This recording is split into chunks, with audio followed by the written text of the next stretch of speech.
Hello and welcome to this week's GG Weekend Watch, kindly sponsored by SBK. And we all hope you had a wonderful Christmas, got to enjoy all of the gifts that racing provided us over the Christmas period.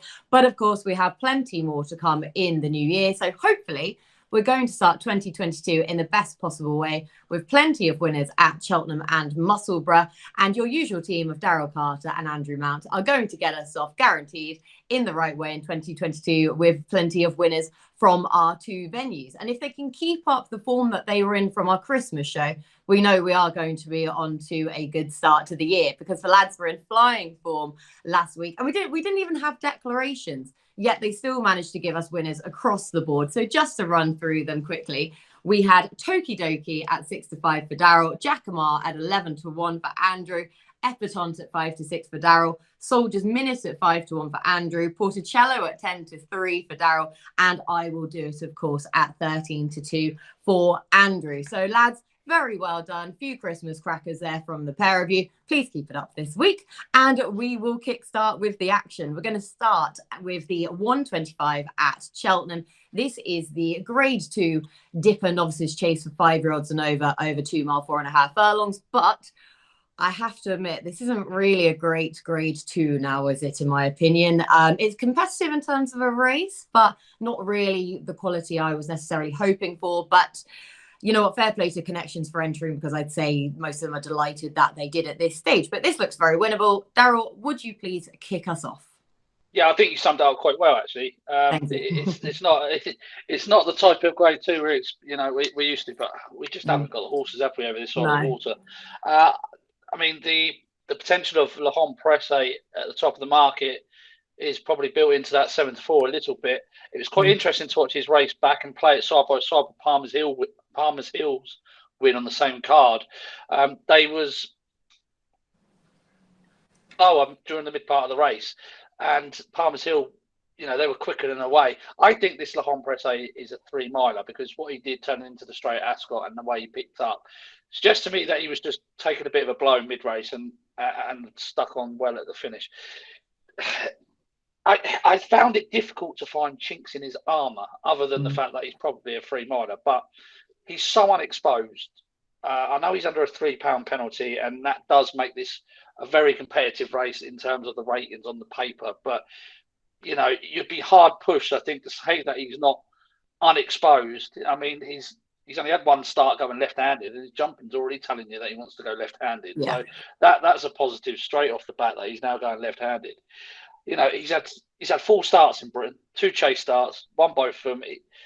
I just found it very difficult to try and take him on. I mean, Miller's Bank is interesting, officially the highest rated in the field, getting £3. I just wasn't overly convinced that Newbury, the way he was going before that unseat, I know he would have won, but it wasn't a deep race, and I don't know. He's undoubtedly got the best hurdle form, in the field, that's for sure. I thought Common Teddy, he's not a double-figure price now. He was a double-figure price. Would be interesting back here at Cheltenham. He loves this course. He took well to fences, but again, I thought he was a 3-miler. So I don't know. Then you've got the unexposed nature of Galley Hill, a big lumen there at a big price. You don't know what he could be. The amount of talk that he's had about him. I just didn't want to get involved from a betting standpoint, to be honest. I thought the favourite would probably win. I don't think he should be as short as 7-4, perhaps, but yeah, I thought it'd be hard to beat. Yeah, I totally agree there. And I'm just going to put in my sort of thoughts behind this, because he is actually going to be my nap of this weekend, because I couldn't find anything that I really thought was going to beat Presse here, because he is, as you say, second highest in this race, £1 less than Miller's Bank, but Miller's Bank jumped horribly last time out at Newbury, so I couldn't side with him with any confidence then here. I was mostly fearing the Glancing Queen. She's just wonderful, but Presse just looks as if he should have far more to come still and make it 3 over fences after impressing on both of those chase starts so far. And as you say, Daryl, this left-handed track should suit him even more than Ascot last time out, where he did jump out to his left and still won easily. But he could just be a class above his rivals here for me, I think. So that's my opinion. Andrew, back to you for this race, please. Yeah, 3 votes for Presse. Oh, wonderful. Tipped him up in Racing and Football Outlook earlier this week. 3 from 4 for the yard. Keeps winning right-handed, despite clearly wanting to go the other way around, jumping out to his left. Soft ground's going to bring his stamina into play, and although he has won on good ground, since that win, they've sort of pulled him out, once or twice from intended targets because of quickish ground. I think he's going to take some beating here. So yeah, long press for me. Wonderful. A hat trick of long press votes then. I am delighted to hear that. But Daryl also just giving a mention for Come On Teddy there and each way price. And he probably is, the each way angle play in here because I didn't expect him to win last time. Or just the Glancing Queen, she's 6 from 7 in mares only races. The only defeat came at the Cheltenham Festival when she was fit and she did best of the British trained runners. So it's going to be fascinating to see how she gets on against the geldings. Will run well without winning, I think, sort of second or third. But if she gets beat here and she's 20 lengths back in third, don't rule her out. She runs in mares only company next time. Yeah, very really good note of confidence there. And there's our trifecta up as well. Long press, the Glancing Queen, Come On Teddy. There you go. We're all about the exotics as well here. So we will move on to the 2 o'clock at Cheltenham. This is the Grade 3 handicap chase over 2 miles and 2 mile 4.5 furlongs, where we have another one of these Cheltenham Grade 3 handicap chases over this middle distance away from the festival. And they're always great races, aren't they? We have another one here. So Andrew, back to you to solve this one for us, please. Yeah, cracking race this one. I'm going with the top weight to hopefully give Venetia Williams a quick-fire double. Funambule Civila. This is a horse we talked about last week, I believe, and I think both Daryl and I were impressed with the fact that he managed to finish second in the Peterborough Chase at Huntingdon when there was a pace collapse. First flow and Eldorado Allen came from well off the pace, finishing first and third. I was really impressed that Funambule Civila didn't drop away like the other front runners did and managed to finish second. Yes, he was beaten 4.5 lengths, but I thought that was worthy of a huge upgrade. So I'll go with him to defy top weight here. Nicely done. So you did mention Funambule Civila again there, and he's around a 6-to-1 price from the prices that I can see at this time of recording. Anyway, Daryl, yourself, please, for this Grade 3. Yeah, I love Funambule Civila. I just don't love him for this race. I mean, for me, he's a graded horse over 2 miles. He's very fast. He's very fluent over his fences. I just don't know if he wants a stiff test at 2.5 on soft ground. I don't know. I just can't see it really. I definitely think he's the graded horse in the handicap, that old saying. So he's got to have every chance, that's for sure. And it might be a case that he does stay 2.5 miles and he just sort of needed that run a little bit more in a Peterborough Chase. But I just go back through and I'm not entirely convinced, but I would fear him, that's for sure. I really quite like ALNADAM for this. I think they've been very patient with him. Dan Skelton. If you go back to his Sandown win, he was actually giving Funambule Civila £10. He's £22 better off with him because he's getting 12 today. There's definitely a big handicap in him. If you go back to the Ultima run of £2 higher, he was bang there jumping 2 out, and he just faded. And the 3 horses that went off in front of him basically just outstayed him. He was on the pace the whole way in the Ultimate Handicap. The second is £10 higher. The third went out and won the Betfair Exchange rehearsal at Newcastle the other week. It's £4 higher. So I think he was genuinely being outstayed over 3 miles there. The drop back and trip looks a good shout for him. He's off a very fair handicap, mile 143. They've been waiting for soft ground for him.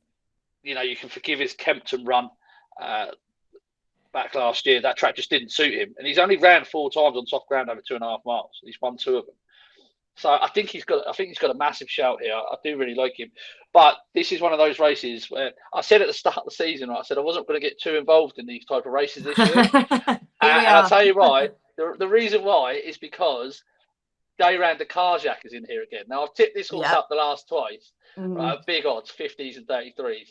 And I genuinely thought that he was very. I don't know if it's because I was talking out of my pocket or not, but he was beaten 13 lengths by Paul Cody last time in the Road Post Gold Cup.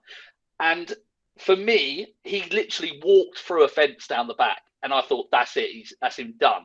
Normally a horse would pull up in that scenario, but he didn't. He carried on going, and he swung into the home straight. He was behind Layla and Fusel Raffles, and he was tanking. It looked like he was tanking to me. No, I agree. I wasn't even on him, and I thought, oh my God, like this is a huge price for Daryl to get this. Yeah, I totally agree. And Layla and Fusel Raffles were actually coming backwards, so he was having to wait, and then he pulled wide and jumping 2 out.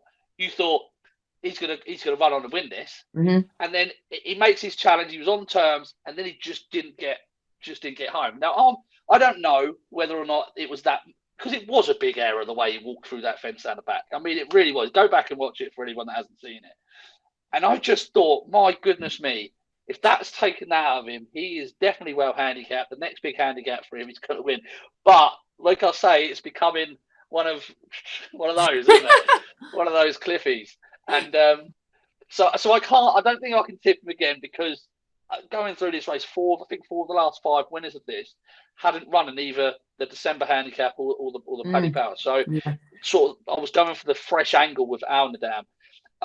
Look, make no mistake about it. I'm going to back Daryl the Carjack simply because I've spoken about him far too much than I should have done when I'm not tipping him. But the other one I was going to have a bash, so I am backing for him. My goodness, this is why I need to get involved with these handicaps, Kate. And go with a 3-prong attack.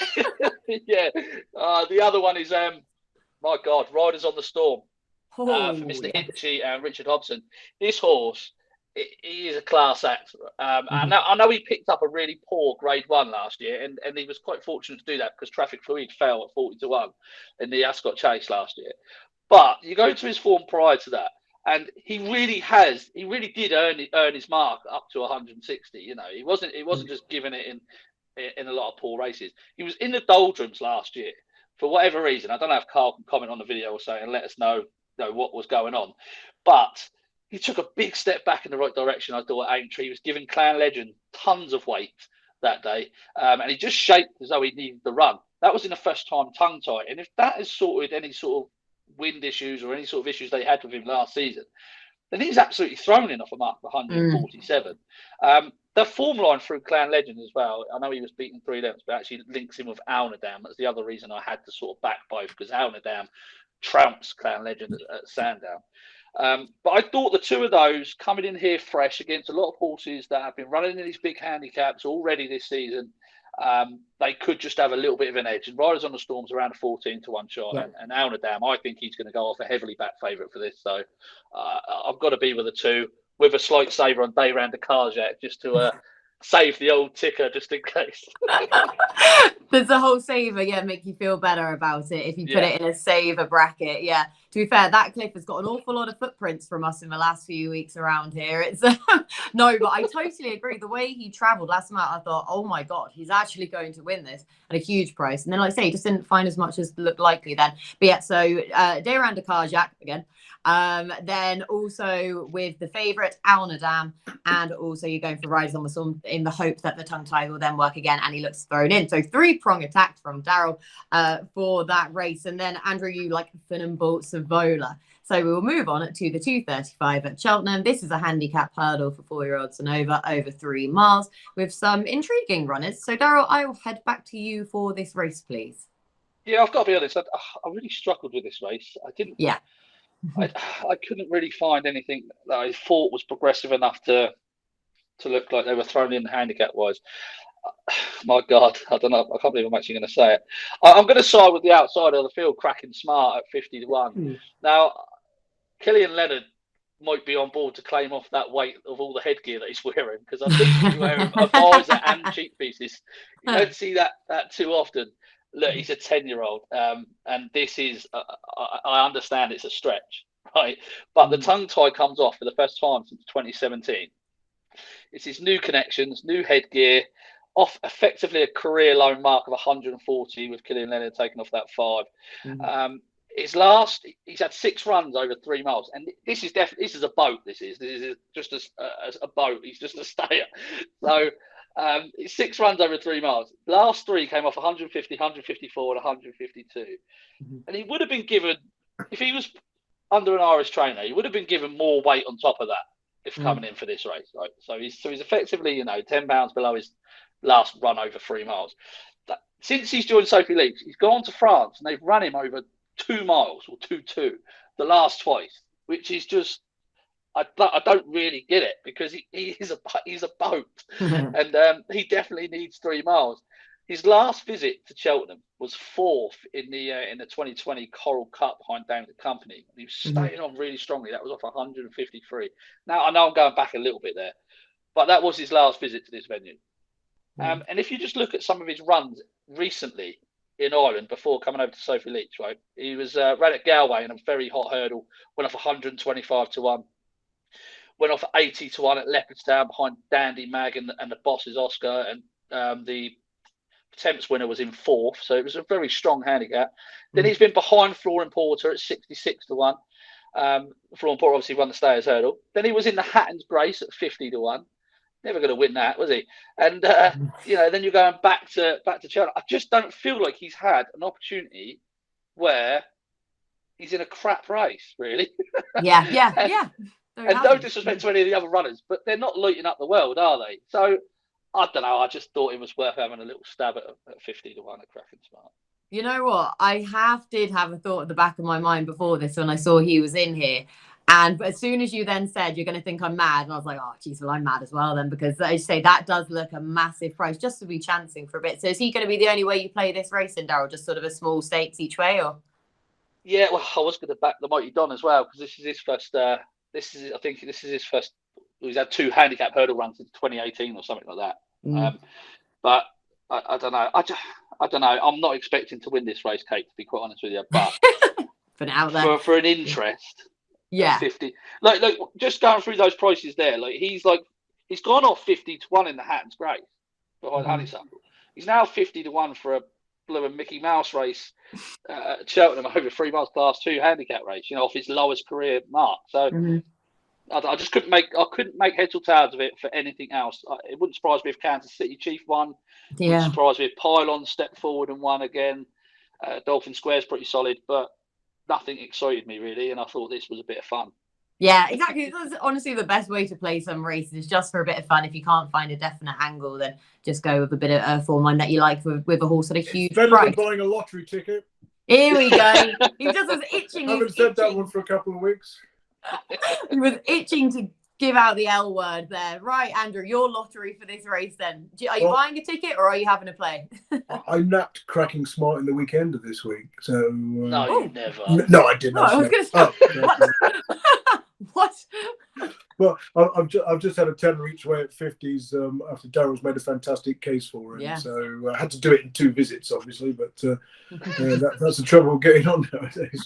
But I'm going to go for. I mean, Daryl's gone for a 10-year-old. I'm going to trump him with a 12-year-old and go for the old boy Kansas City Chief. He'll be 13. He'll be 13 on that of course. That's a very good point. So, I mean, he's been a wonderful servant, hasn't he? And, you know, he's done really well since he's come back to Neilmore Holland. And the softer ground's not going to inconvenience him. And the handicap has been fairly kind, just, you know, putting him up £4 for that last time out win, you know, given his age, no doubt. And, I mean, his jockey's, you know, competent enough, but there's probably more in the locker because, you know, she perhaps makes it look a bit harder than it is, kind of thing, you know.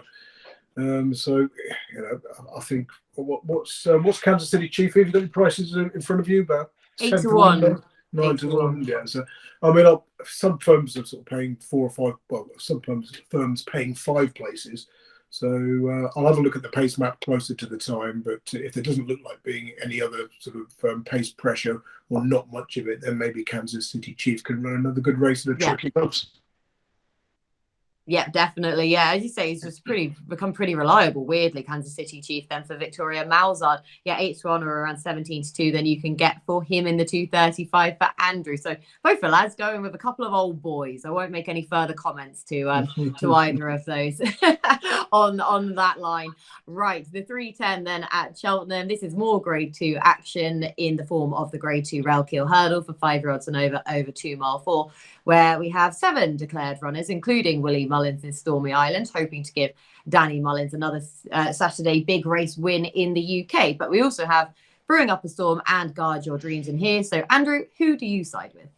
None of the above. I didn't really like the race. Guard Your Dreams was a confident nap in my column when he won last time, but I was interested in him then because he fitted the stats for the international hurdle, being a 5-year-old.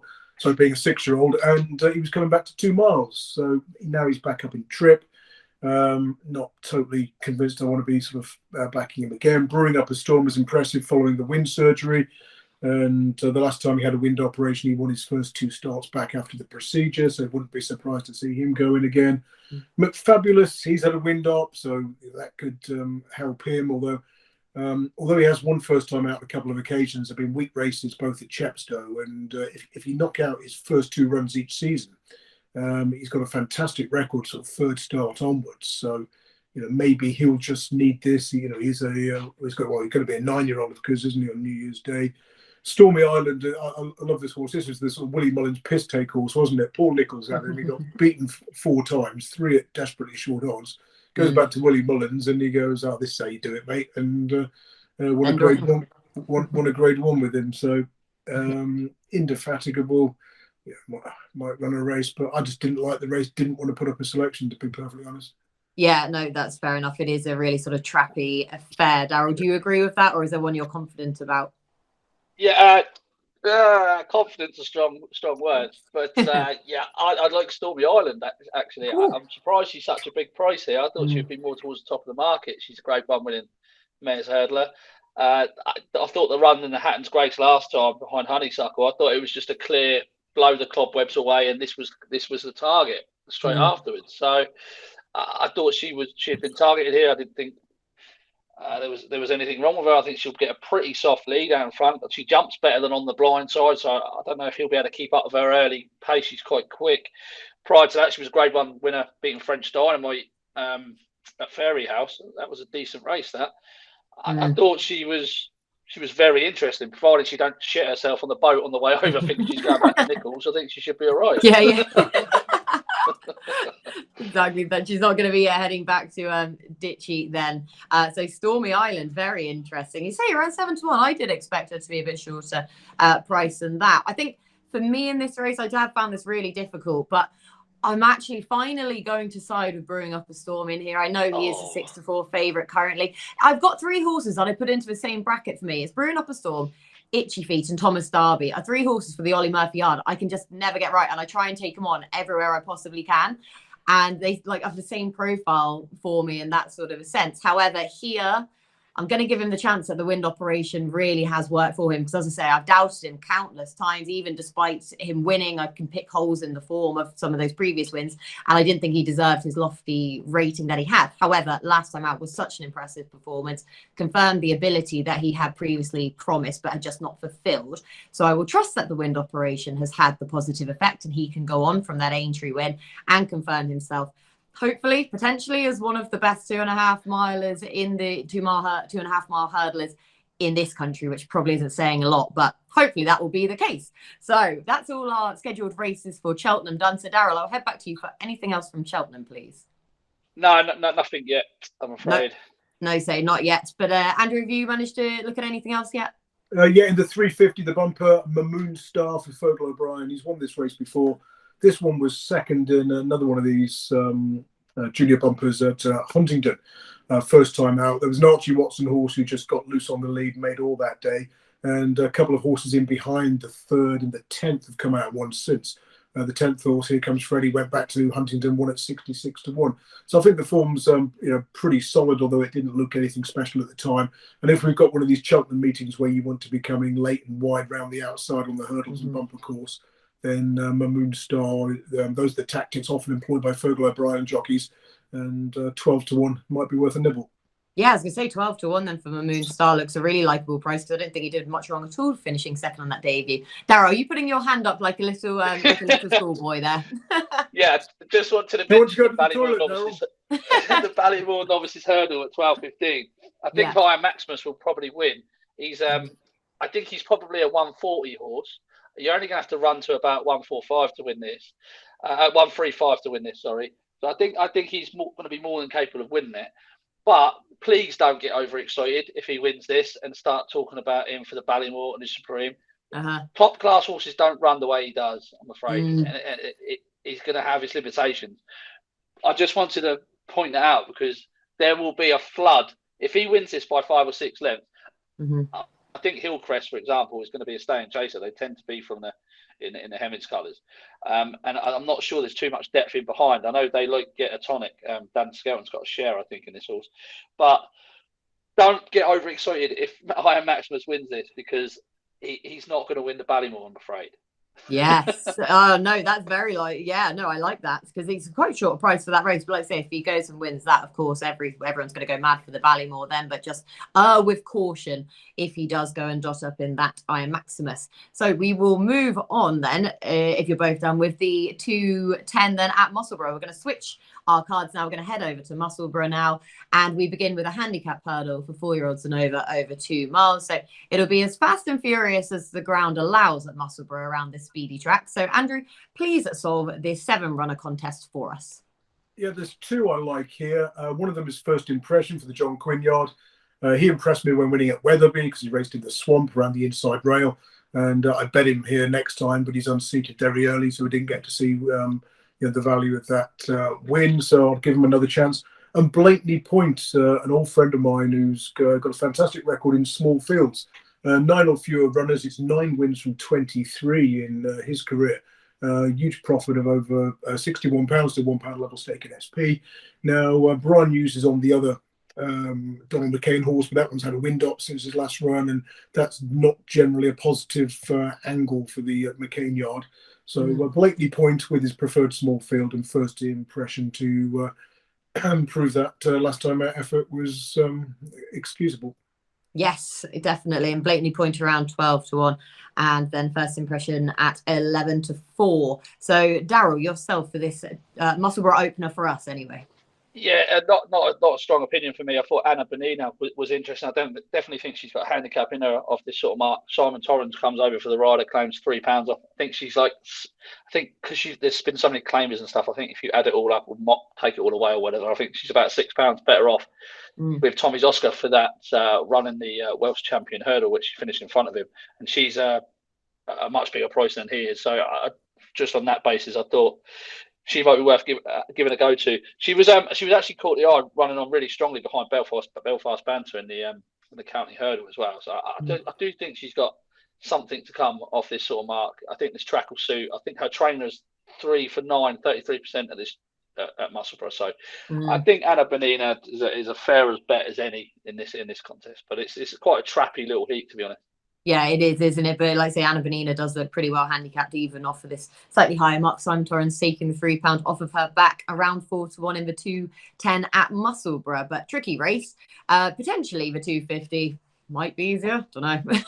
But this is a 0-145 handicap chase of 5-year-olds and over 2 mile 4, where again, we only have a small field of runners with just 5 declared. So small turnout, Daryl. But who do you like here?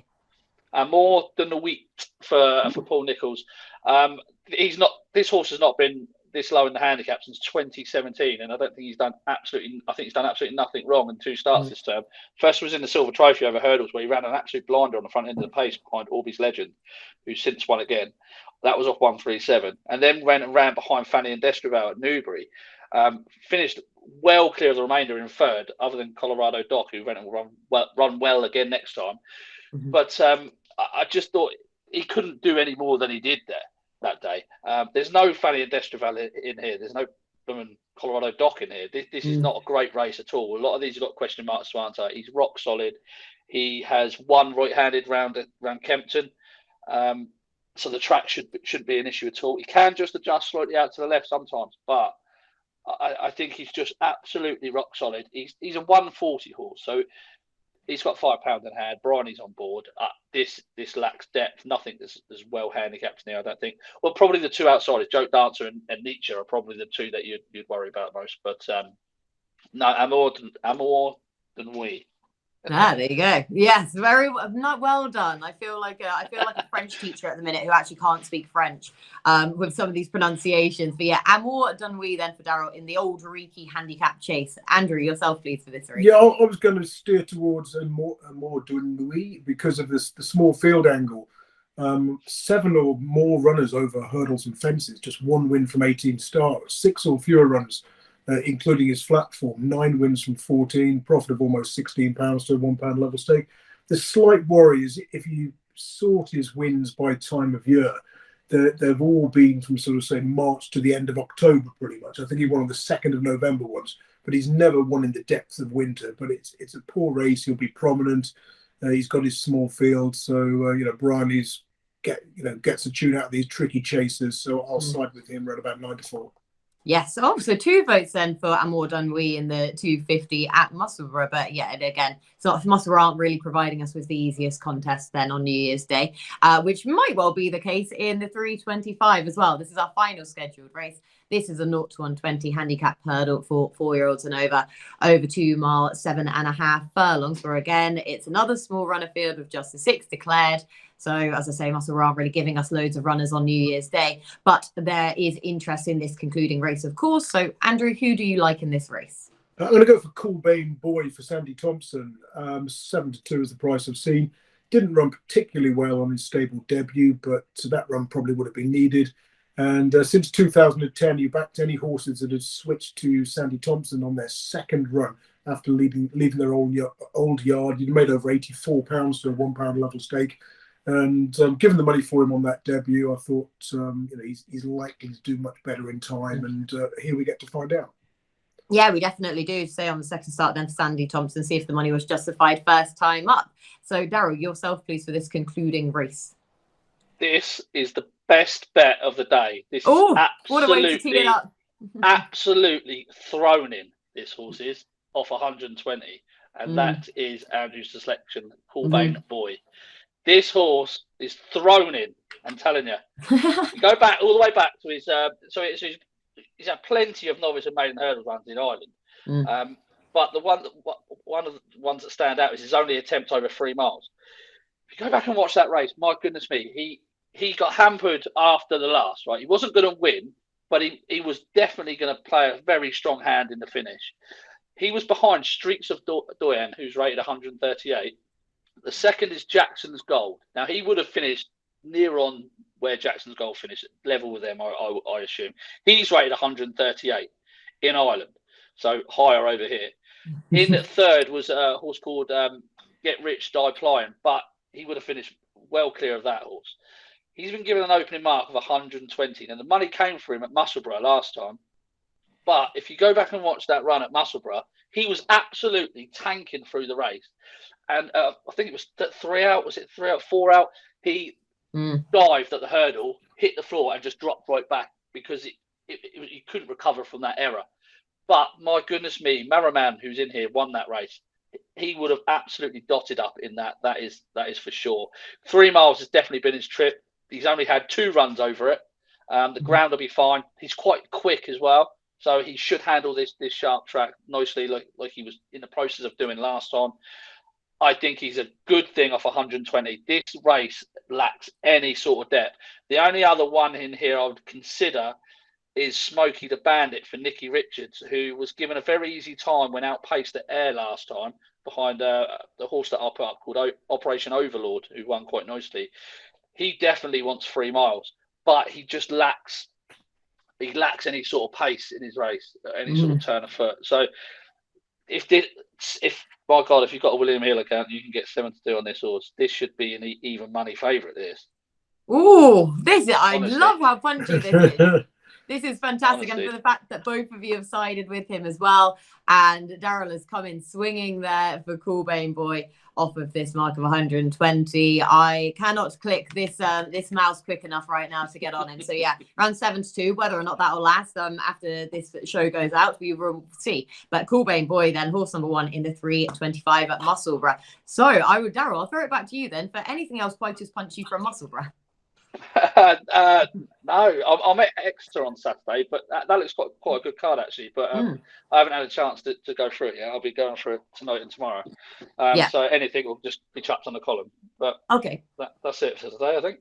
Yeah. So that's Daryl also in up then. But any other selections, of course, you can catch up then on his column on the website at GG.CO.UK. So Andrew, I'll pass it back to you from anything else from Musselburgh or anywhere else. Nothing from Musselburgh, but a few from the other meetings. Southwell, the 4 o'clock. King of the South, since stepped up beyond a mile on the all-weather, 5 wins, 2 close seconds and a third from 8 starts. I thought he's going to love the track, goes particularly well onto Peter. Exeter, the 12:40, Mario de PAIL for the Sam Thomas yard, one I've mentioned previously, fell at Chepstow last time out. Would have needed his debut effort when finishing second at Foss Lass's first chase start. Fakenham, Johnny Max, who is coming back in trip, and he's a Christian Williams long traveller, which is a positive angle. That's in the 155 at Fakenham. And finally, just an interesting race at Tranmore, of course, the 220. We see BOUM Photo. Yes. And six runners, 5 trained by Willie Mullins. But he's got Acapella Bourgeois in the race, who's well into the veteran stage, but he has finished second the last twice to BOUM Photo. So if you want an interest in that race, maybe the straight forecast to come up for the 3rd year in a row. Yeah, definitely. So around 11 to 1 shot. That's sort of one of the only horses you've mentioned there that I've got any prices to actually cover. But a whole host of bets in from Andrew for New Year's Day across a whole load of different cards. You have been busy this morning, then Andrew. But yeah, thank you so much to both of the lads for all of their hard work. Oh, of course, I've got to get your naps though. Have you got a nap for me yet, Daryl? Have you managed to nap? You can guess Daryl's. Yeah, I was going to say, is there anything that might just come to mind, off the cuff? No. Yeah, COOLBANE Boy in the 325 at Musselburgh. I hope he's thrown in. I don't look silly, but yeah, I think he's got a great job. Yeah, definitely. So COOLBANE Boy then for Daryl, no surprises there in the 325 at Musselburgh. Andrew, are you agreeing or are you going elsewhere for your nap? I'll go to Southwell and King of the South. 4 to 1 joint favourite. It's the only price I've seen so far. Perfect. And that is in the 4 o'clock, 4 to 1, then horse number 1, King of the South at Southwell. And I'm going to go for Presse in the 125 at Cheltenham. So that is all of our action done then for New Year's Day. Thank you so much for joining us yet again. Thank you to our sponsors, SBK. Thank you to the lads for all of their hard work. Again, really entertaining, punchy show from my perspective anyway, from their opinions. So we will bid you all a farewell and a farewell to 2021. We will see you in the new year. Hopefully, everything will go even better than in 2022, and we will catch up with you again next week.